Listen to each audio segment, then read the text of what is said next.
People have always been having these experiences and debating this idea of what happens when we're dreaming. Samantha, what is it about seeing deceased family members in our dream state? Well, I believe that when we have those beautiful gifts, it is a way for them to let us know that they are okay, that they made it. And I think it is a way for us to process and heal our grief. I think it's a beautiful thing when you can go to a medium and hear your father tell that medium the secret nickname he had for you, right? Oh, no one but my mom and dad knew that. That's right. That's great. But when you can have a dream where you can see your loved one, you can hug them or hold their hand and converse with them, I don't think there's anything more special than that. And what I have found collecting these stories of people who have had these dream visits, not only do they want to visit us, they need to as well. It's part of their growth process. For example, my grandmother was not the nicest person.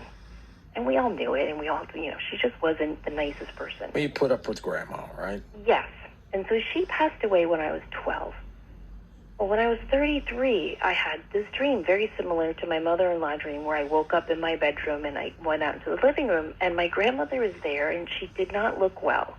She was wearing a yellow tattered shift and had dark circles under her eyes. And she said, Samantha, I'm having a hard time with my life review process, and I need prayers. And I said, Grammy, of course, we'll pray for you. And then I woke up back in my bed. And of course, I called my mother. And, being an intuitive, it's not like my family's like, oh, yes, my daughter went to these schools and now she works as an intuitive. So my mother was like, what are you talking about? And I told her, Grammy came to me in a dream. But I have to give her credit because she believed me. And so she called her sisters and her cousins, and we got the whole family together. We started praying for Grammy. We said rosaries for her. We lit candles for her. That was it. 2 weeks later, I have another dream. I wake up, go back out into the living room.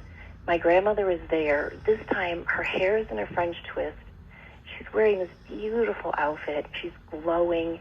And she grabbed my hands this time and she said, thank you, the prayers worked. Wow. And then she just dissolved into a tube of light. More loving then than she was in real life, I bet. Yes, at that moment, yes, yeah. For sure.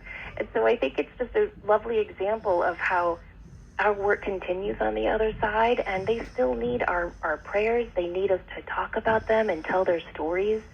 But they're also always here watching over us and letting us know that they're with us and that they can give us heads up about things that are coming our way too. You write